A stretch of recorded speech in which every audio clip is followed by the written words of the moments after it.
अस्सलाम वालेकुम। I hope so कि आप सब लोग बहुत ज़्यादा ठीक होंगे। अभी जो है हमारी यूआई यूएक्स डिज़ाइनिंग की एडवांस कोर्स की ये क्लास नंबर 2 है, जिसमें मैं सबसे पहले नंबर पे आपको यूआई यूएक्स डिज़ाइनिंग के डिफरेंस के बारे में बताऊंगा। उसके बाद मैं आपको बताऊंगा कि यूआई के प्रिंसिपल्स क्या होते हैं। अब एक्चुअली किसी भी वेबसाइट को डिज़ाइन करने के लिए या फिर किसी भी काम को करने के लिए कुछ प्रिंसिपल्स होते हैं, ठीक है। ऐसे ही वेबसाइट को डिज़ाइन करने के लिए कुछ प्रिंसिपल्स हैं जिसको आपने अपने माइंड में रखना है, देन अपनी वेबसाइट को डिज़ाइन करना है। सो ये मेरा स्टाइल कुछ कैजुअल नहीं हो गया। एक्चुअली मेरा मानना ये है कि आप जितना ज़्यादा अपने आप को ईजी रखें, कंफर्टेबल रखें कम्युनिकेशन करते हुए अपनी ऑडियंस के साथ और अपने लोगों के साथ, उतना ही ज़्यादा ऑडियंस भी कंफर्टेबल होती है आपके साथ बात करने में, राइट। सो अभी मैं जैसे मेरा पहले होता था, आपने अगर मेरी बिगिनर वाली यूआई यूएक्स डिज़ाइनिंग का कोर्स देखा है तो मैं उसमें प्रॉपर सामने बैठ के आपको बता रहा हूँ, ठीक है। सो वो थोड़ा बोरिंग टाइप हो रहा था। सो आई जस्ट चेंज्ड कि थोड़ा सा रिलैक्स रूम है, माइंड से कंफर्टेबल रूम, और मैं यहीं पे बैठ के ही काम कर रहा हूँगा और यहीं पे ही बैठ के मैं प्रॉपर आपके साथ कम्युनिकेशन भी कर रहा हूँगा। सो ये एक्चुअली थोड़ा सा ज़्यादा कैजुअल है। सो सबसे पहले नंबर पे मैं आपको थोड़ा सा बता दूं कि इस वीडियो में हम लोग क्या चीज़ क्लियर करने वाले हैं। सबसे पहले नंबर पे कुछ प्रिंसिपल्स हैं यूआई के, टोटल 10 प्रिंसिपल्स हैं। इसके बारे में मैं आपको बताऊंगा कि कैसे जो है ये वर्किंग करते हैं। सो ये थोड़ा सा थ्योरी होगी, आपने बोर नहीं होना थ्योरी के साथ, प्लस मैंने प्रॉपर एग्जांपल्स भी अटैच की हैं कि कैसे जो है एक एक रूल जो है वो वर्किंग करता है। सो जैसे कि सबसे पहले नंबर पे सिंप्लिसिटी है। अब सिंप्लिसिटी बेसिकली क्या होता है कि गूगल ले लें, गूगल एक सिंपल फॉर्म है ना। मैं आपको प्रॉपर प्रैक्टिकल दिखाऊंगा, ठीक है, स्क्रीन पे, लेकिन अभी मैं आपको थोड़ा सा एग्जांपल दे दूं ताकि आपके माइंड को क्लियर हो जाए। गूगल जो है वो कितना सिंपल है, एक सर्च इंजन है, राइट। मतलब कि वहाँ पर आप जाके कोई भी चीज़ सर्च करते हैं। इवन आप चैट जीपीटी ले लें, कोई बैनर्स नहीं है, कोई कुछ भी नहीं है, सिंपल एक चीज़ है, सर्च इंजन है। मतलब आप कुछ भी सर्च करेंगे वो आपको वो चीज़ें दिखाएगा जो कि आप देखना चाहते हैं, right.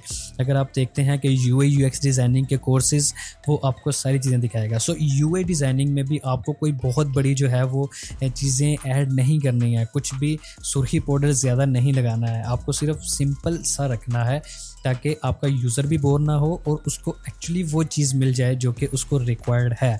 So simplicity is the main की इन एवरी फील्ड, राइट। सो अभी मैं आपको स्क्रीन पर जाकर दिखाता हूँ कि कैसे इसको प्रैक्टिकली आपने वर्किंग करनी है। So without wasting any time तो सीधा चलते हैं वीडियो पर।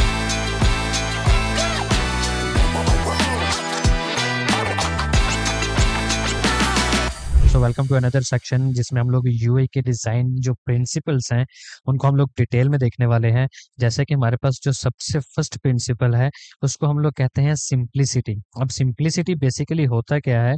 Simplicity is the key in designing user interfaces. By keeping things simple you make it easier for user to understand and use your product. मतलब कि आप अपनी प्रोडक्ट को इतना इजी बनाएं कि वो जो भी यूजर उसको यूज करे वो इजीली उसको यूज कर ले, उसको किसी भी चीज की प्रॉब्लम ना हो। A great example is Google's homepage.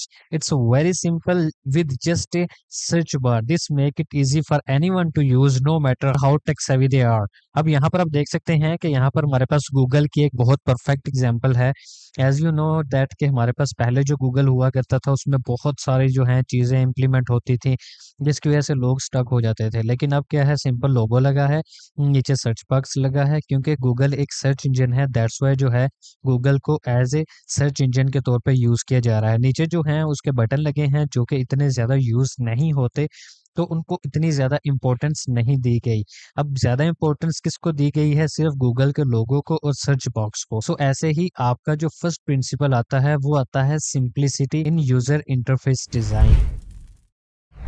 Actually ये बहुत ज़्यादा इंपॉर्टेंट पॉइंट है। इसमें हम लोग क्या करते हैं, फॉर एग्जांपल हम लोग यहाँ पर जो है एग्जांपल देखते हैं।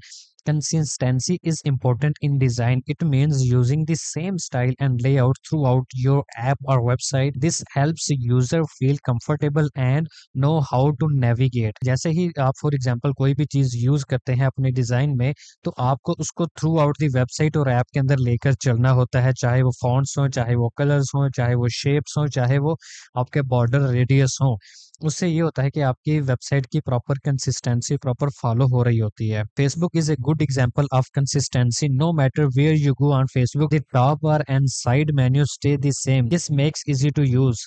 अब यहाँ पर आप देख सकते हैं कि हमारे पास फेसबुक की एक बड़ी परफेक्ट एग्जांपल है। अब आपको पता है कि ये जो ऊपर टॉप बार है, ठीक है, ये और ये चीजें जो हैं ये स्टिकी होती हैं, लेकिन यहाँ से आप प्रॉपर स्क्रॉल करते रहते हैं तो इससे ये होता है कि आप प्रॉपर जो है फेसबुक का टॉप सर्च देख सकते हैं, आप जो है उसका साइड मेन्यू देख सकते हैं लेफ्ट एंड राइट साइड पे। और इससे ये होता है कि आपकी कंसिस्टेंसी प्रॉपर फॉलो हो रही होती है थ्रू आउट दी वेबसाइट। इसके अलावा और भी बहुत सारे एग्जांपल्स हैं। जब भी आप अपनी वेबसाइट या मोबाइल एप्लीकेशन को डिज़ाइन करेंगे, ठीक है, उसमें जैसे कि आप लिंक्डइन है, लिंक्डइन भी आप चेकआउट कर सकते हैं, उसकी भी एक आपके पास बड़ी परफेक्ट एग्जांपल है। इवन आपके पास इंस्टाग्राम की बड़ी परफेक्ट एग्जांपल है। इंस्टाग्राम को जब आप स्क्रॉल करते हैं तो मिड वाला सेक्शन जो है वो स्क्रॉल हो रहा होता है, टॉप और बॉटम जो है आपके पास स्टिकी होता है। सो ये जो है consistency throughout the website ये फॉलो होना एक सेकंड पॉइंट है यूजर इंटरफेस डिजाइन का। अब विजुअल हायरार्की बेसिकली होता क्या है, imagine a website as a busy street, ठीक है, मतलब कि एक वेबसाइट को आप एक स्ट्रीट की तरह अज्यूम करो जो बहुत ज्यादा बिजी होती है। Visual hierarchy is like traffic science and lane making.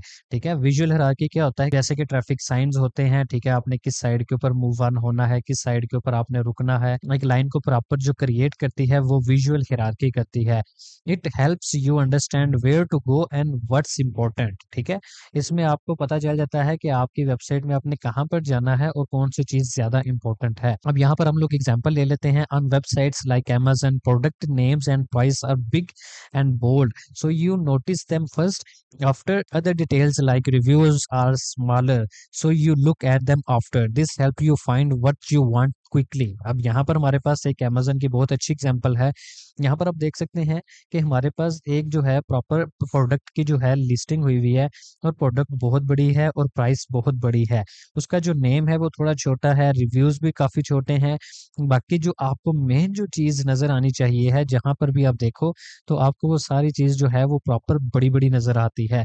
यहाँ पर इवन आपके पास जो फिल्टर्स दिए गए हैं, ठीक है, रिव्यूज दिए गए हैं, अमेजन के ब्रांड्स के नेम दिए गए हैं, ये भी जो है इतने ज्यादा बड़े नहीं है जितनी कि आपके प्रोडक्ट्स हैं, क्योंकि यूजर को क्या चीज देखनी है, यूजर को प्रोडक्ट देखनी है।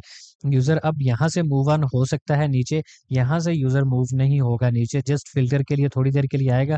देन अपने मेन जो आपकी रफ स्पेस है, ठीक है, जहाँ पर आपकी सारी प्रोडक्ट लिस्टिंग हुई हुई है, आप यहाँ पर जो है इसको मूव करेंगे और ड्रैग करेंगे नीचे की तरफ। So visual hierarchy is the third main point in user interface design.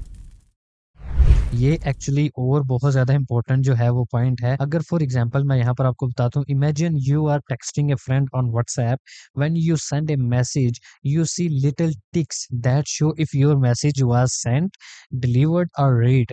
ठीक है, जैसे आप व्हाट्सएप के ऊपर कोई मैसेज सेंड करते हैं तो आपको छोटी छोटी वो जो ब्लू कलर की टिक्स नजर आती हैं, इसका मतलब यही होता है कि क्या आपका मैसेज डिलीवर हो चुका है। अगर तो ब्लू होती हैं तो अगले ने रीड कर लिया है, अगर वो ब्लू नहीं होती, ग्रे कलर की होती है, इट्स मीन उसने अभी रीड नहीं किया बल्कि आपका मैसेज डिलीवर हुआ है। This is called feedback. It let you know that your message was received and that your friend is reading it. This help you feel connected and in control of the conveyance. ठीक है, अब यहाँ पर क्या होता है, यहाँ पर फीडबैक एंड रिस्पॉन्सिवनेस में आपको एग्जैक्ट आइडिया हो जाता है कि जो आपका यूजर है जिसको आपने मैसेज सेंड किया है वो देख रहा है या नहीं देख रहा है। और अगर उसने देख लिया है फिर टाइपिंग का भी ऑप्शन आता है जिससे आपको इस चीज़ का आइडिया हो जाता है। यहाँ पर अगर अब मैं आपको प्रैक्टिकल एग्जांपल दिखाऊं तो यहाँ पर आपने क्या किया, एक मैसेज सेंड किया, अब यहाँ पर आपके पास डबल टिक आ गए, अगले ने जो है आपको रिप्लाई किया प्रॉपर। और इसके अलावा आपके पास यहाँ पर डिफरेंट इमोजी भी आते हैं जिससे आप उसके ऊपर जो है रिएक्ट कर सकते हैं। अगर उसको अच्छा लगा है, अगर नहीं अच्छा लगा आप हंसोगे या फिर दिल भेजोगे, या फिर अगर लव गुरु हो तो ऑब्वियसली दिल भेजोगे अगर फनी गुरु हो तो ऑब्वियसली आप हंसी वाली कोई चीज सेंड करोगे, अगर माफी मांग रहे हो तो फिर तो अल्लाह ही हाफिज है। तो इस टाइप की जो है आपके पास काफी सारी डिफरेंट एग्जांपल्स आ जाती हैं फीडबैक एंड रिस्पॉन्सिवनेस में। ये एक्चुअली बहुत जो है इम्पोर्टेंट पॉइंट है, ठीक है। इसके ऊपर प्रॉपर जो है वीडियो भी बनाई हुई है। एक्चुअली एसेसिबिलिटी एक बहुत इंपॉर्टेंट प्रिंसिपल है यूआई डिजाइन में। अब यहाँ पर इसकी डेफिनेशन क्या है? इमेजिन डिजाइनिंग ए वेबसाइट और app that everyone can use even if they have difficulty seeing और moving, this is called accessibility, ठीक है। फॉर एग्जांपल, आप कोई ऐप या फिर वेबसाइट को डिजाइन करते हो किसी के लिए भी, तो अगर आप ये सोचते ही नहीं हो कि क्या उसको किसी चीज के बारे में, मतलब वो कलर ब्लाइंड है, अगर उसको नहीं दे कलर्स वगैरह पसंद, तो आप उसको कैसे लेकर चलोगे? आप उसके माइंड को कैसे सोच के देन अपनी वेबसाइट को डिजाइन करोगे? उसको हम लोग क्या कहते हैं? accessibility. For example, Apple is a great example of accessibility. They have features like voiceover that reads text aloud for people who can't see well, and switch control that people use their devices with a few buttons. This ensures that everyone can enjoy using Apple product. अब यहाँ पर आप देख सकते हैं कि यहाँ पर हमारे पास एप्पल की प्रोडक्ट है। अगर आपको एक्सेसिबिलिटी के बारे में आइडिया नहीं हो रहा, तो मैं आपको एक सिंपल सी एग्जांपल देता हूँ। फॉर एग्जांपल, अगर कोई बंदा ब्लाइंड है, उसकी आंखें मतलब नहीं है, उसने ग्लासेस लगाई हुई हैं, ठीक है, तो वो और उसको दिखता भी नहीं है, तो उसको आप क्या करोगे? आप आवाज सुनाओगे, ठीक है, कि आप इसके ऊपर टैप कर रहे हो, तो मतलब वॉइस ओवर के ऊपर यहाँ पर आप देख सकते हैं कि iOS ने क्या बोला कि जनरल के ऊपर क्लिक करोगे तो वो पीछे से बोलेगा कि आपने जनरल के ऊपर क्लिक किया है।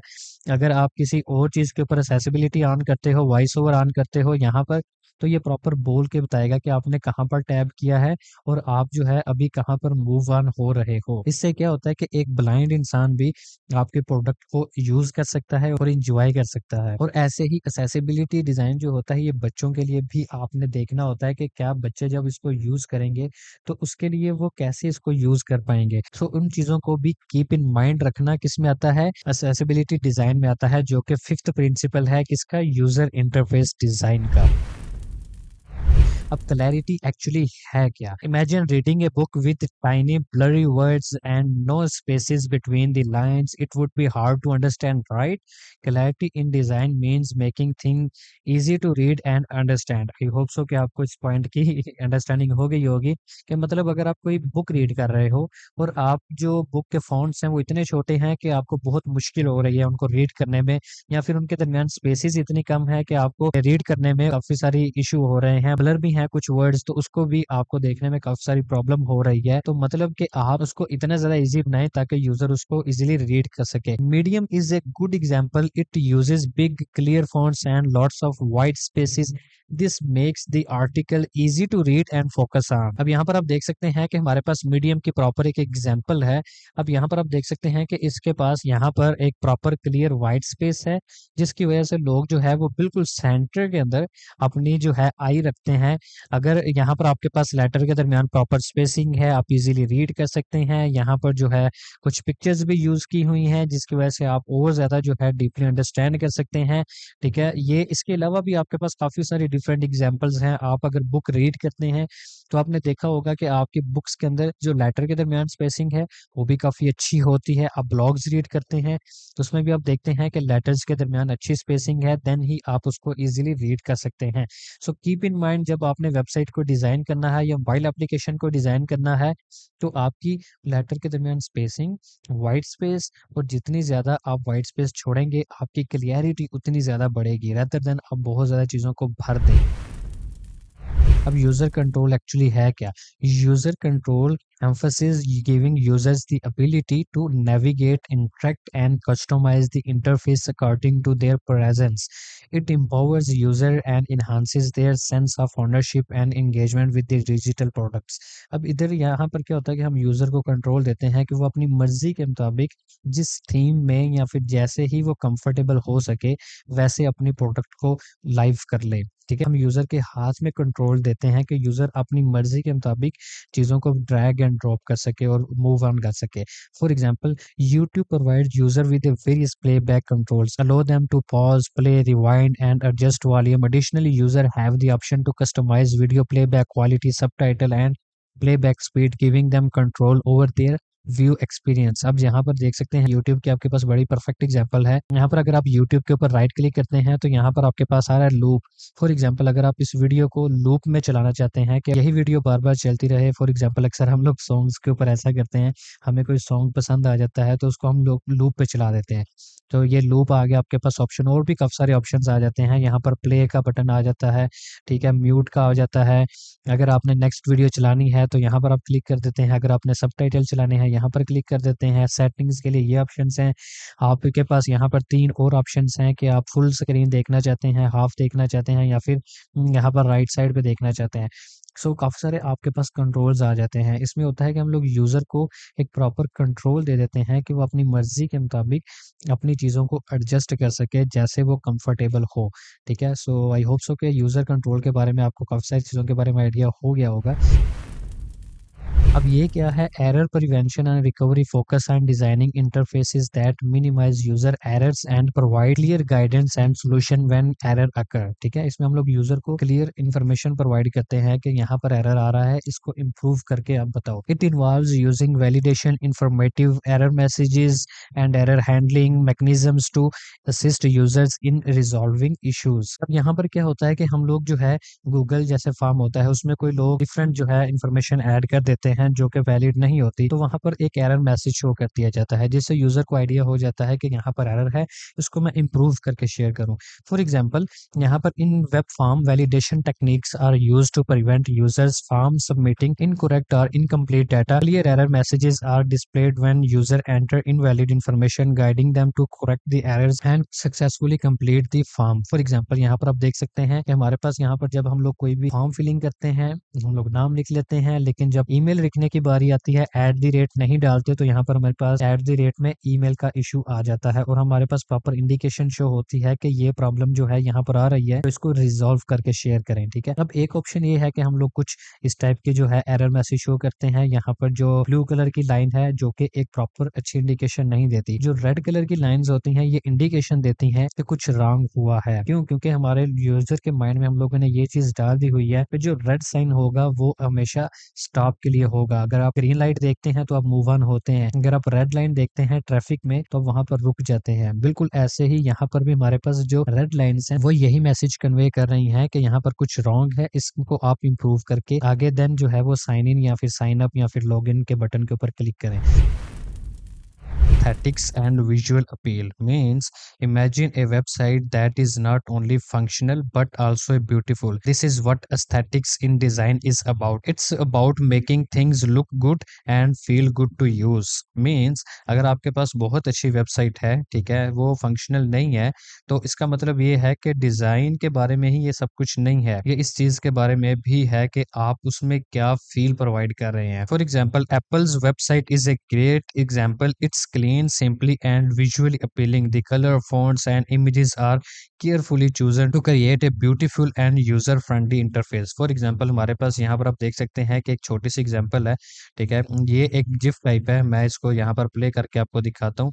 हमारे पास ये एक एप्पल की वेबसाइट की एग्जांपल है, ठीक है, जो कि बहुत ज्यादा जो है यहाँ पर इन लोगों ने काम किया होता है जिससे यूजर जो है वो बोर भी नहीं होता और वो बहुत ज्यादा अच्छा फील कर रहा होता है। जैसे कि आप यहाँ पर देख सकते हैं कि प्रॉपर इसमें सिर्फ एक सिंपल लुक नहीं है, इसमें प्रॉपर एनिमेशंस भी हैं जिससे यूजर की आप जो साइकी है उसके साथ प्ले कर सकते हैं। ठीक है, जैसे कि आप देख सकते हैं कि हमारे पास प्रॉपर गिफ टाइप की जो वीडियोस हैं हम यहाँ पर इंपोर्ट कर सकते हैं। So this is not all about the beauty of the website, this is also about कि उसमें आप क्या क्रिएटिविटी शो कर सकते हैं और क्या विजुअली जो उसमें फील है वो आप शो कर सकते हैं। सो एप्पल जो बहुत अच्छी एग्जांपल है वो मैंने आपको बता दिया। अब स्केलेबिलिटी क्या है? Imagine using an app on your phone, tablet and mobile. It should look good and work well on all the frame, right? This is what scalability in design about. मतलब आपकी ऐप या mobile या फिर tablet जो आप use करते हैं उसमें जो भी आप चीज या फिर ऐप या वेबसाइट को यूज करें तो वो एग्जैक्टली वैसे ही परफॉर्म होना चाहिए जैसे कि आपको रिक्वायर्ड है। यही एक्चुअली स्केलेबिलिटी है डिजाइन में। For example Spotify is a great example. Whether you are using it on your phone, tablet or computer, the app looks and works the same way. This makes makes it easy to use no matter what device you are on। जैसे कि आप यहाँ पर देख सकते हैं हमारे पास different examples हैं। फॉर एग्जांपल हमारे पास यहाँ पर एक एग्जांपल है स्पॉटिफाई की, यहाँ पर जो है म्यूजिक उसके आप प्रॉपर एक्सप्लोर कर सकते हैं। ऐसे ही इनको आप मोबाइल पे भी देख सकते हैं, ऐसे ही आप यहाँ पर भी मोबाइल पे देख सकते हैं और टैब पे भी, जो कि एक यूजर के लिए बहुत ईजी होता है। ऐसे ही आपको अगर मैं एग्जांपल बताऊं नेटफ्लिक्स की, नेटफ्लिक्स भी एक्चुअली ऐसे ही प्ले करता है। उसका जो यूजर इंटरफेस है, फॉर एग्जांपल उसका जो डेस्कटॉप वर्जन है वो बिल्कुल ऐसे ही है जैसे कि मोबाइल वर्जन। सो आप इजीली उसके साथ कनेक्ट कर सकते हैं, जो कि एक्चुअली 10th रूल होता है स्केलेबिलिटी एंड अडॉप्टेबिलिटी किसका, यूआई डिजाइन प्रिंसिपल का। सो आई होप सो कि आपको ये सारे प्रिंसिपल्स के बारे में डिटेल में आइडिया हो गया होगा कि जब भी आपने वेबसाइट या फिर मोबाइल एप्लीकेशन को डिजाइन करना है तो आपने यूआई के इन सब प्रिंसिपल्स को अपने माइंड में रखना है, देन आपने अपनी वेबसाइट या मोबाइल एप्लीकेशन को डिजाइन करना है।